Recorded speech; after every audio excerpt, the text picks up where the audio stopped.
Hey folks, before we get started today, I wanted to tell you about a new podcast I'm really excited about. It's called Empire on Blood, from our friends at Panoply. It's the story of a Bronx drug kingpin who's accused of double homicide by his former friend. Journalist Steve Fishman reported on this story for 7 years, and the result is a twisting tale that's part The Wire and part Shakespeare. You'll hear from the streets, the court, and the prison cell, in a vivid portrait of a case where a man gets punished for a crime he didn't do. All 7 episodes of Empire on Blood are available now, wherever you like to listen to podcasts. And one more thing before we get started with Chapter 6 of Dear Franklin Jones, I want to tell you a little bit about Madison Reed. Madison Reed is revolutionizing the way women color their hair. Get gorgeous, salon-quality, multi-dimensional hair color made from ingredients you can feel good about, with no harsh odor. Hundreds of thousands of women have discovered this new way to color, delivered to your door, on your schedule for under $25. Find your perfect shade at madison-reed.com. Madison Reed would like to honor Dear Franklin Jones listeners with 10% off plus free shipping on their first color kit with promo code Dear Franklin. That's code Dear Franklin. Okay, on to Chapter 6 of Dear Franklin Jones. Hey everyone, remember to subscribe to this podcast so you get an update as soon as the next episode is ready. And if you love what you hear, consider joining Stitcher Premium today. Stitcher Premium subscribers can hear the entire series. That's all 7 episodes of Dear Franklin Jones right now. Yep, they're all up there. To sign up, go to dearfranklinjones.com and use the promo code JONES for 1 month free.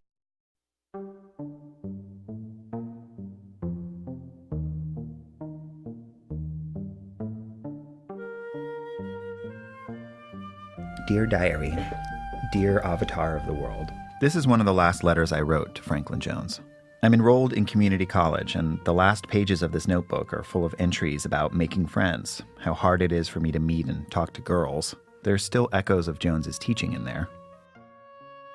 Yet when it comes to myself, I am the hangman paradigm, and this torments me. I think I was talking about the hanged man in the tarot. They're not really about Jones anymore. They're just about being an angsty teenager. Yet I still end them the way I've been taught to. Okay, I bow down at your gracious feet in eternal gratitude for your human manifestation here, so that all beings may be liberated from the suffering of attention simply by surrendering to your form. Franklin Jones is hard to shake. Give me your attention at any moment, and you will receive this grace. In my mind, I'm saying you can't pass yet. It's too soon. People really are not understanding who I am. They're not understanding what I'm teaching, and they're not able to communicate it. Now, some did and have more depthfully than others, clearly. But as a totality, I think we have failed. But I'm not a me, you see? I literally am you.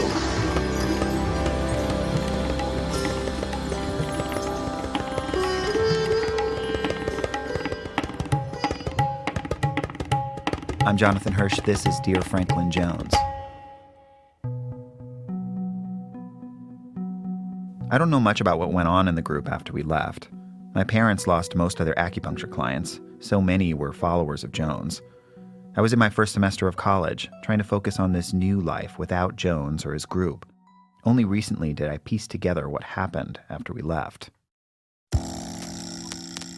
While working on the story, I get a cryptic email from the guy who created a message board called the ISM Files, after Adi Da, one of the names Franklin Jones gave himself. He sends me a zip file with an archive of all the old posts and an email. The name of sender was listed as I Anonymous. A friend told me you were writing an article on Jones. This material will be very helpful to you. Please copy all of the posts and save them for historical purposes, as the Dropbox will need to be shut down. I'm getting older and haven't been inclined to stay involved with this controversy after all these years. Good luck. This is my last login to this address. I don't know who this I Anonymous is, but I'm pretty sure this dude found out about my reporting from one of the defectors from the 1980s. In some ways, Jones's group was like a small town. Everyone knows everyone, or at least knows of them and gossips. I start reading. One thread, called the Daist Cover-Up Project, claims that a coordinated cover-up had been planned to protect Jones against scrutiny during those wild party years. It names names of all the people I knew growing up. The thread outlines how Jones hired members of the group to help erase evidence of damaging stories, like the stories of naked parties and drug use. Allegedly, according to Speaker 2, who wrote the thread, there were all these secret rooms in the sanctuary, where this team of followers transcribed Jones's talks and meetings with defectors, and then redacted them with black markers. Everyone involved, the posting says, was sworn to secrecy, and any material that could compromise Jones was destroyed. Maybe. I didn't find any proof of that, but there are a lot of people I didn't talk to. But whether or not any of this, or other allegations against Jones, are true, Franklin Jones was complicated, and he had a lot of sway over people, over us. On the message board, Jones's followers are called slaves. I hope he knows that there is always a chance that one of his slaves will wake up, like the dissidents did, and hold him accountable for his manipulation and abuse of others. As I pointed out before, Jones was largely removed from everyone but his closest inner circle of followers. So people's imaginations about Jones's private life ran wild. And the ISM Files was this place online where people speculated about who he really was. Some told stories of a guy named Franklin who became completely incomprehensible and self-obsessed. And some professed to have witnessed in Jones a spiritual teacher of the highest order, who revealed himself as a unique symbol of divinity.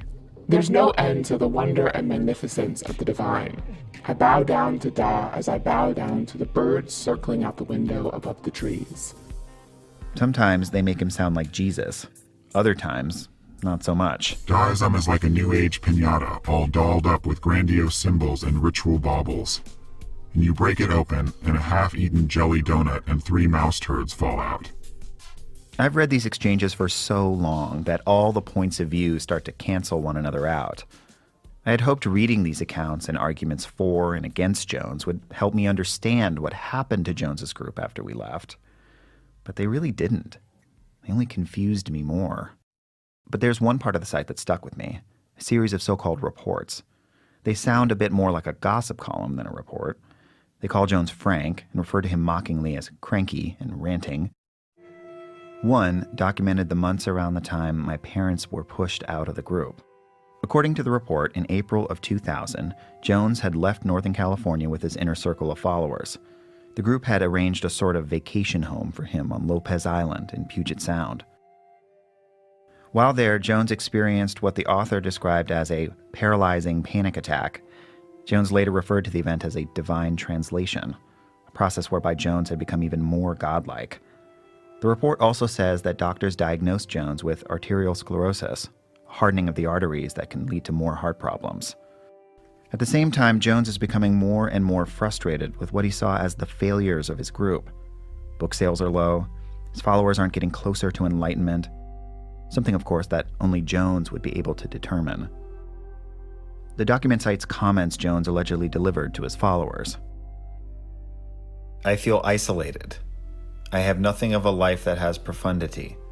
My devotees are supposed to be cultivating the relationship and conveying gifts to me. As the year progressed, according to this document, Jones continued to excoriate his followers for failing him and accused them of making him into a cult leader. Another year has passed, and still we have not accomplished anything. I am almost 61 years of age, and I have seen that my life work has failed. I have been rejected. You have wasted my life, my actual human life. You have made me into a cult figure. I've seen pictures of Jones from this time. He looks fragile and weak, mostly bald, with a little gray hair long in the back, deep wrinkles underneath his eyes, face speckled with liver spots. Members of the group describe this as Jones being in a rarefied state. The report describes various instances where Jones had meltdowns, mostly directed at his followers. In one, he's sitting in his car, refusing to come out. Another, he's sitting in a hotel room, wounded by the fact that his followers haven't met his expectations, even suggesting that more physical harm could come to his body if his followers didn't step up to the challenge. What that would mean was unclear. Seems to me that, despite how devastated my parents and I were when we left, we didn't miss a particularly happy time. While Jones and his group struggled to hang on to this world they'd built, I began a new and unfamiliar life out in the real world, away from the group. My first semester in college, I took one class in creative writing, got a job at a bookstore, and I continued to write, constantly, a mix of things, much of it pretty unintelligible. This is a fragment of a poem I found from that time, which talks specifically about Jones.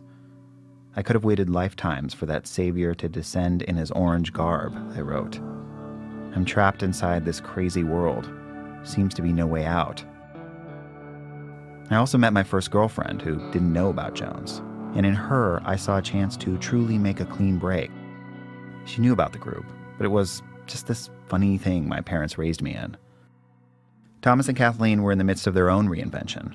As I said before, once his followers learned what had happened, my parents' acupuncture business declined. I was kind of abandoned, and then people started going to other, people, and when my client base suffered. You mean what, you guys weren't involved? I didn't like. No, of course I didn't. And people stopped coming to you? You guys? People stopped coming for treatments after that? Not as much. I wish I could say I helped them cope during that time, or even witness their struggle. But the truth is, I didn't. I wasn't really around. All I know is that they fought a lot, and eventually, they divorced. When you're sad, you don't have the fight in you to say, I don't want this to happen. Wait a second, maybe I can change this. Or, I didn't really have the fight left in me. There was so much happening that I guess it was one of those times of life where you just go, time's up. It's done. My dad and his new partner moved down the street from my mom. Now, more than a decade later, they're all friends. We even spend holidays together. But back then, I was engrossed in my own life, trying to figure out how to be part of the larger world. I remember buying a basketball and going to the local courts to shoot free throws for the first time in years. And that simple act, it was like a meditation. Just me and the stripe, 15 feet from the hoop, one shot, and then the next. On my 18th birthday, I moved into an apartment with my first girlfriend. It's a single room on the main commercial street in downtown San Rafael, above a coffee roastery. During the days, I work at the bookstore, go to school. At night, at home, I sit on the bed and play guitar, smoke cigarettes on the fire escape, write songs and poems. It's sort of like those years as a disciple, without the pressure of following Jones or the isolation, though I still think about Jones a lot. These aren't exactly happy years, but they're consistent. That's really all I want. About a year later, my girlfriend and I get married in a civil ceremony. We have a picnic with a few family and friends. Getting married, I had hoped, would make me see things more clearly. That once I had a wife, a normal job, new friends, that I could start fresh. Can't imagine this will surprise you, but it soon became clear that things aren't that easy. For this and other reasons, my first girlfriend, my first wife, though it never really felt like a marriage, she and I split up. At this point, I'm 22. I moved back to San Francisco, to the place where I had felt happiest as a kid, before my parents became so close to Franklin Jones. I ran a studio near downtown, work days, go out at night to clubs, slowly make my way through college. And I keep writing, mostly poems and songs that, looking back, they're still about Jones. Like this one. I have heard of a master on whose words 100 hung, like fleas cleaving to the skin of his wisdom. The truth is, he said, then pausing, slumped into sleep on his chair, drunk. I do not live on the mountain. Yeah, what can I say? You don't follow a guru for 16 years and then just one day make a clean break and rejoin society. It was a process, a really disorienting one. I also started a band with my friend China. We wrote songs, sang them, which, looking back, they, like the poems, are about Jones. And so I ask you now, would you wear my name inside your mouth, inside your brain, and together we can ride this one out, and on the other side I will show you how. Just follow me.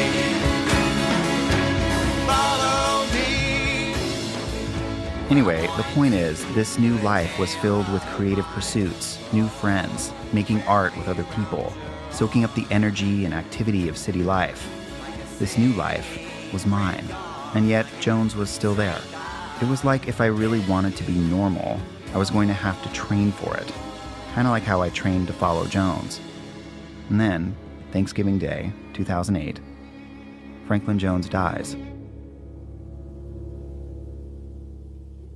We're going to get back to Dear Franklin Jones in a minute. This is for the doers, the dreamers, and the explorers.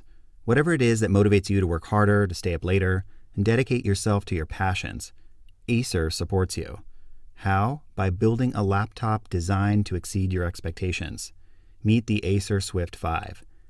Acer took incredibly light and matched it with incredibly powerful to give you reliability on the go. Equipped with a high-definition IPS touchscreen and powerful 8th Gen Intel Core i7 processor, the Ace Swift 5 helps you reach your full potential. Go to acer.com, click on Store, and enter coupon code JONES at checkout to receive 10% off, plus free ground shipping on a Swift Series laptop, including already discounted models.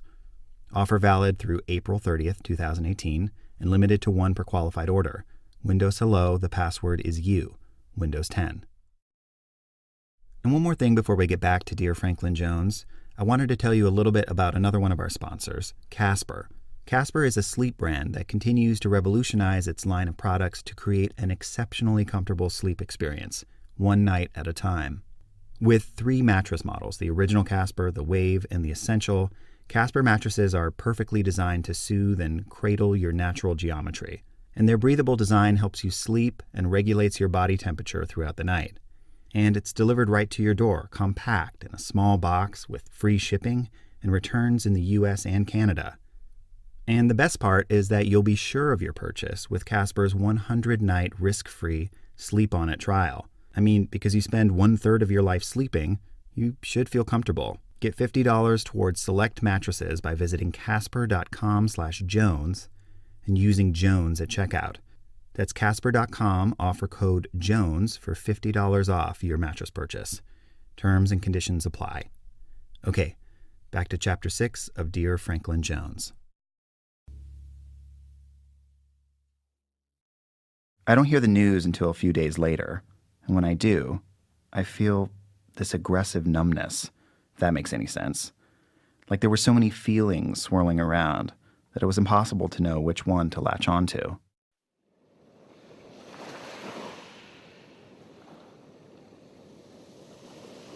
Jones spent his final days on that Fijian island he bought with the money his followers gave him. I spoke to Jones's wife, Nadi Canto, about the last days of his life. She says that he had become something of an artist in the years since my family left. He remained quite frail physically after 2000, but he had an enormous amount of work he was trying to accomplish in terms of his written teaching and his artistic work, in terms of the world and the creation of cooperation, tolerance, and peace on the earth. The group built him a studio on the island where Jones worked for hours each day, developing photos and creating collages. Sounds like typical retired dude stuff, right? He wasn't just making pictures. So Jones and his followers believed his art was literally changing the course of events in the world. He was doing the world, Pooja, from there.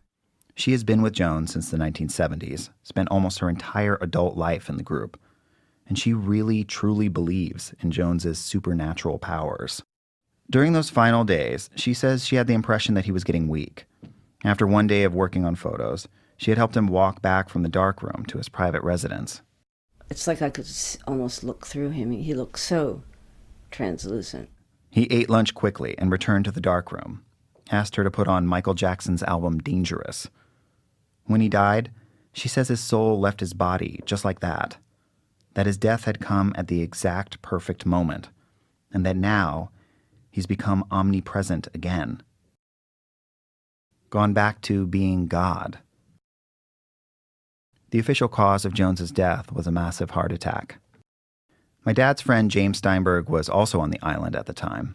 He said Jones was still hung up on the idea that his congregation was not getting bigger the way he'd hoped. I only came here for the sake of you, and you can only keep me here if you really give me work to do by being available to my teaching, by bringing more people to me. When James found out that Jones was dead, his first thought was, in my mind, I'm saying, you can't pass yet. It's too soon.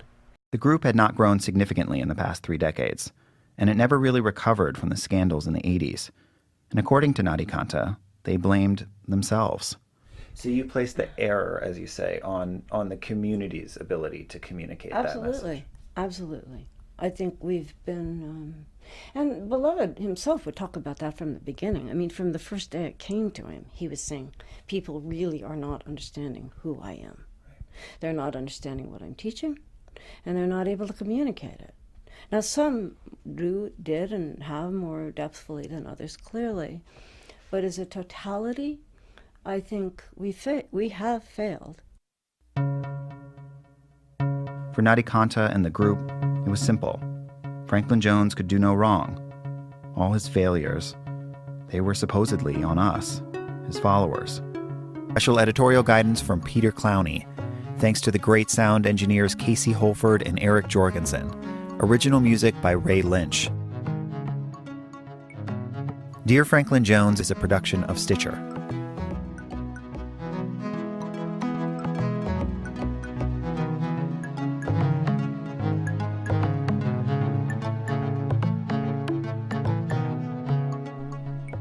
Hey everyone, hope you enjoyed this week's episode of Dear Franklin Jones.